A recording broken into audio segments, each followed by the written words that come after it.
कल मुजफ्फरपुर के जो कार्यालय में मतलब कि जो है जॉर्ज फर्नांडिस जी का मतलब कि जो है जयंती मनाई गई है, कैमी जयंती मनाई गई है। और जॉर्ज फर्नांडिस ने मिनी बम्बे का नाम दिया गया था और वो काम कर रहे थे क्षेत्र में। और बताएं विस्तार रूप से। जॉर्ज साहब को सादर नमन करते हैं। और जॉर्ज साहब हम लोग का अभिभावक रहे हुए हैं, पार्टी के हमारे संस्थापक, राष्ट्रीय अध्यक्ष और मुजफ्फरपुर के लोकप्रिय सांसद भी रहे हुए हैं।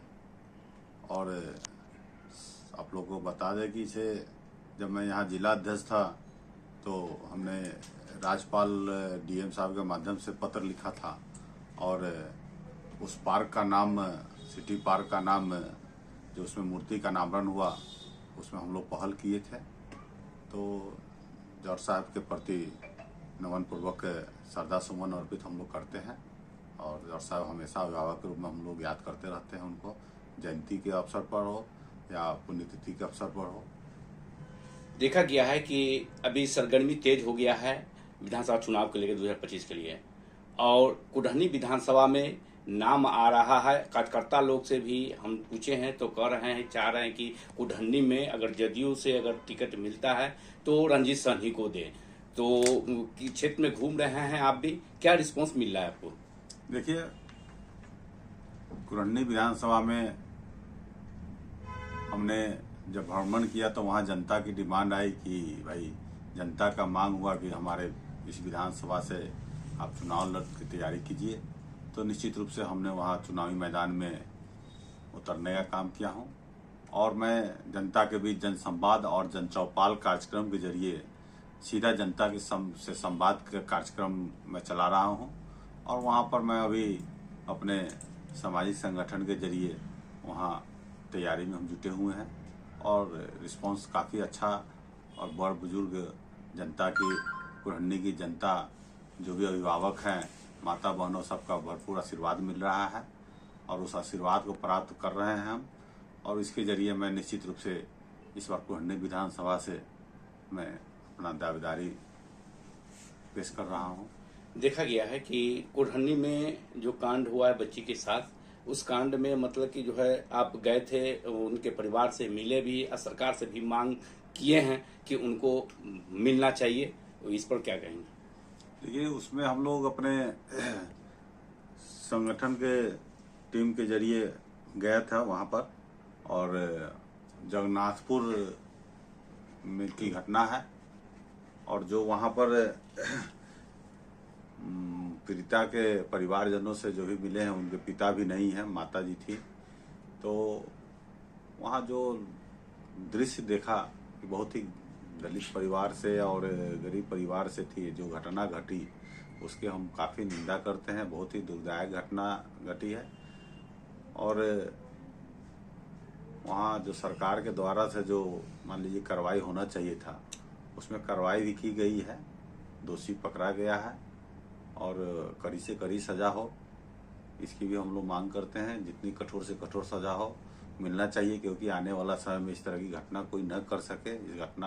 इस तरह की घटना करने के बारे में 100 नहीं हजारों बार सोचे। तो ये निश्चित रूप से बहुत ही निर्मम, एक तरह से हत्या कहिए इसे, मतलब रेप कर हत्या कर देना, बहुत ही मतलब दर्दनाक घटना है। मुजफ्फरपुर में अपराध बहुत ज्यादा बढ़ रहा है, छिनतई हो गया, हत्या हो गई, इस तरह के, इस पर क्या करना चाहिए? निश्चित रूप से कहीं ना कहीं इसमें, इस तरह की घटना में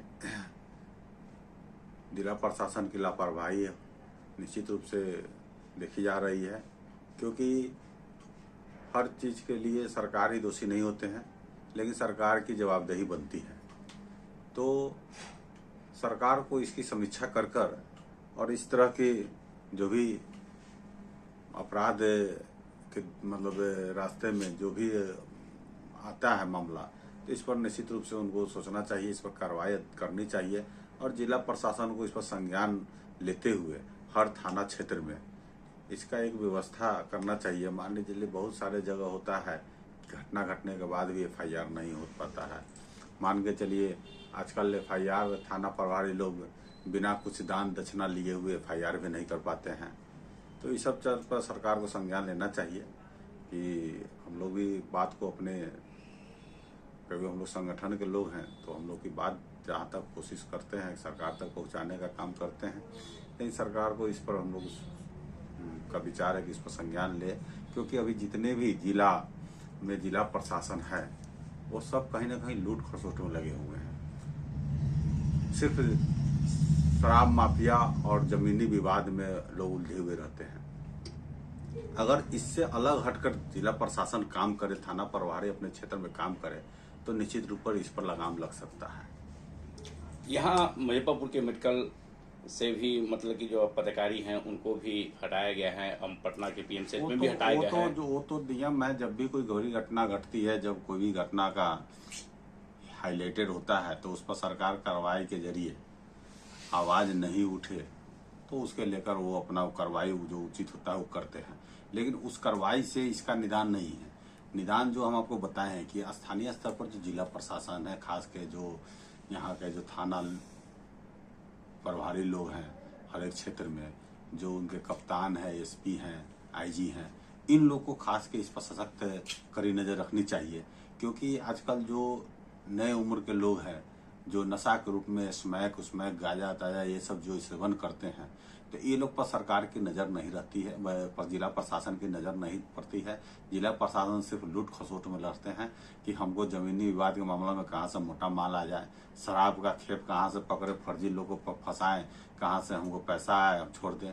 तो ये सब तरह की में पूरा षड्यंत्र में थाना प्रभारी जिला प्रशासन एकदम लिप्त है और इसके चलते लापरवाही के कारण इस तरह की घटना बढ़ रही है। तुर्की में 3 पुलिसकर्मी को मतलब सस्पेंड किया गया है, इस पर क्या कहेंगे?